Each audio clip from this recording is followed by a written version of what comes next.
Olá a todos, estamos mais uma vez aqui no canal, eu sou Mariana Brito e hoje nós vamos falar sobre a alienação fiduciária, os artigos que vão ser alterados se o projeto de reforma for aprovado.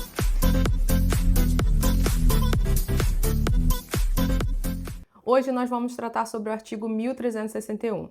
O artigo 1361 tem a seguinte redação: considera-se fiduciária a propriedade irresolúvel de coisa móvel infungível que o devedor, com escopo de garantia, transfere ao credor. Então, primeiro, a gente tem que entender o que é a propriedade resolúvel. Propriedade resolúvel é aquela que tem uma condição resolutiva, ou seja, você tem a propriedade, mas caso aconteça alguma coisa, você vai perder essa propriedade. Então, é uma propriedade que pode se resolver. E a coisa móvel infungível, nesse caso, no Código Civil, na redação atual, a alienação fiduciária é restrita a bem móvel infungível.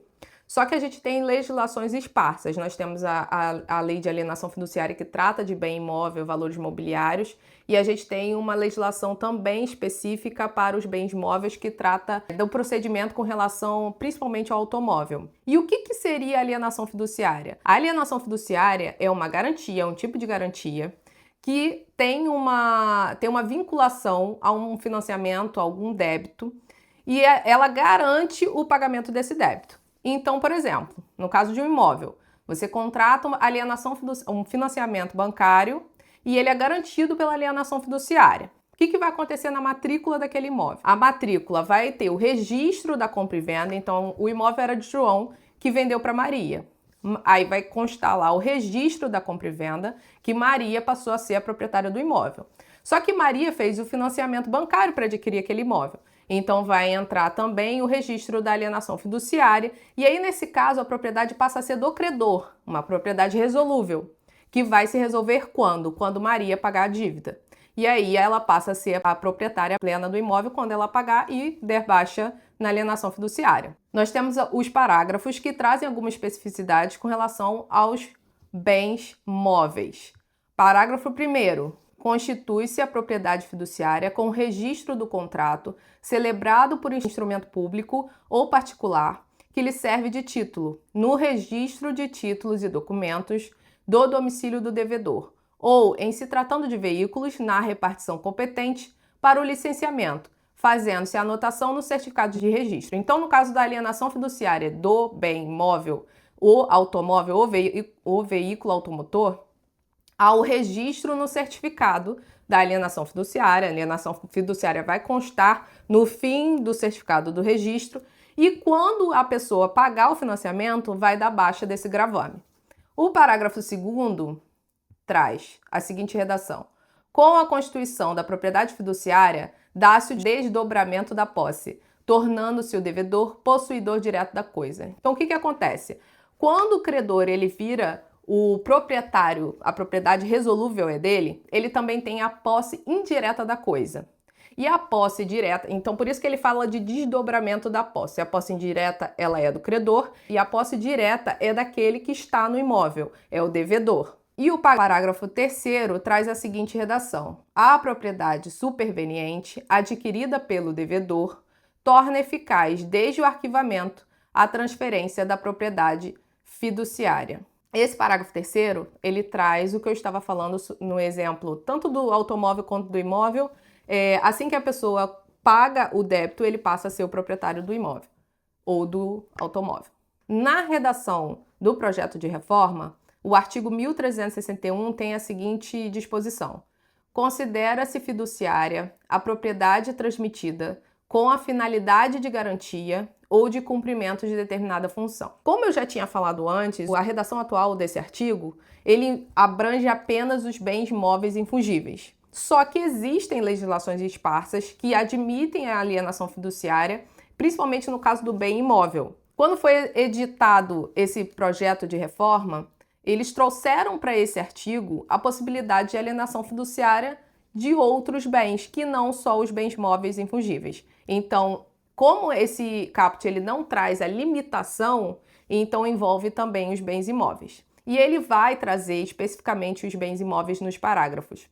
Então, parágrafo 1º. A constituição da propriedade fiduciária não pode lesar terceiros, constituir fraude ou violar normas de ordem pública. Parágrafo 2º. Constitui-se a propriedade fiduciária com o registro do contrato que lhe serve de título. E aí, nos incisos, ele vai trazendo quais são a forma do registro do título para cada tipo de bem. Então, no inciso 1º, ele traz no registro de imóveis, no caso de bem imóvel. Então, aqui a gente tem a certeza de que no caput ele realmente estava abrangendo esse normativo para os bens imóveis também. Inciso 2º, no registro de títulos e documentos, no caso de alienação ou cessão fiduciária de bem imóvel, corpóreo ou incorpóreo, e isso é uma novidade, ou incorpóreo, né? Apesar do outro, da redação atual, não excluir o incorpóreo, esse aqui trouxe expressamente o incorpóreo, seguindo a tendência que ele vem trazendo nesse projeto de reforma, que é incluir o bem incorpóreo, os bens digitais, para a proteção do Código Civil. O inciso 3º, ele já traz na repartição competente para o licenciamento dos veículos automotores, fazendo-se a anotação do certificado de registro. Então isso, na verdade, esse artigo organizou para trazer os outros bens, mas não deixou de fora a redação que já existia. Então esse inciso 3º, ele fazia parte do parágrafo 1º. E o parágrafo 3º da redação do projeto, o registro da alienação fiduciária de ativos financeiros e valores imobiliários sujeitos ao disposto no parágrafo 4º do artigo 1432. Os valores mobiliários também são objeto de uma lei específica. E ele também trouxe aqui nessa regra geral que o Código Civil vai trazer sobre alienação fiduciária, mas ainda vai ter que obedecer o procedimento das leis especiais. Já o parágrafo 4º traz a seguinte redação sobre as embarcações. O registro da alienação fiduciária em embarcações e aeronaves sujeita-se ao disposto na lei especial. Então, também há uma lei especial referente a embarcações e aeronaves sobre o registro e o procedimento. Parágrafo 5º. Com a constituição da propriedade fiduciária em garantia, dá-se o desdobramento da posse, tornando-se o fiduciante possuidor direto da coisa. Já vimos isso na redação atual, já tinha essa previsão do desdobramento da posse. Parágrafo 6º. A propriedade superveniente adquirida pelo fiduciante torna eficaz desde a aquisição a transferência da propriedade fiduciária.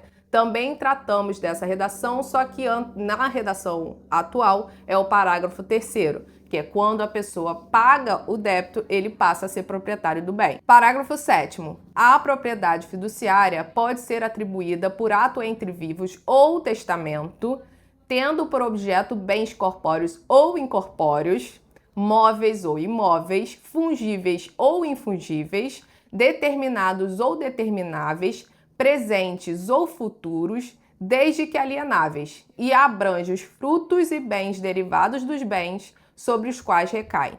Então, aqui a novidade é que ele expande muito o objeto da alienação fiduciária, porque na redação do artigo atual só é objeto de alienação fiduciária, isso dentro do Código Civil, os bens móveis infungíveis. Nesse parágrafo, ele vai expandir para bens corpóreos ou incorpóreos, bens móveis ou imóveis, infungíveis ou fungíveis, determinados ou determináveis. Então, assim, ele abrange muito mais bens, mais tipos de bens, e inclusive os frutos derivados desses bens. Então, essa é uma alteração significativa. Inclusive para abranger legislação esparsa, que foi o que eu já tinha falado, que é para trazer um regramento geral e cada lei esparsa vai trazer um procedimento. E nesse parágrafo também ele traz uma novidade, a alienação fiduciária por testamento, instituída por testamento. Então pode ser por ato entre vivos, mas também por testamento. O próximo artigo que a gente vai tratar é o artigo 1365. A redação é a seguinte: é nula a cláusula que autoriza o proprietário fiduciário a ficar com a coisa alienada em garantia se a dívida não for paga no vencimento. Então, o Código Civil atual, ele não permite o pacto comissório na alienação fiduciária. E isso eu estou falando apenas da redação do Código Civil. Na lei de alienação fiduciária, ele permite que o credor, que depois de intimar o devedor para pagar em 15 dias, para purgar a mora. Então, purgar a mora é o valor principal mais acessórios, multas, juros, taxa condominial, enfim, tudo que incluir no débito. Se ele pagar em 15 dias, aí não vai haver a consolidação da propriedade. Mas se ele não pagar, a propriedade será consolidada. Então, a propriedade deixa de ser resolúvel, passa a ser plena do credor e ele vai fazer um leilão extrajudicial, vai pegar o produto do leilão, pagar a dívida e o que sobrar, se sobrar, vai ser repassado ao devedor. Então, essa é uma exceção, na verdade, uma mitigação do pacto comissório, mas não é previsto no Código Civil. Agora, a redação do projeto de reforma traz uma novidade.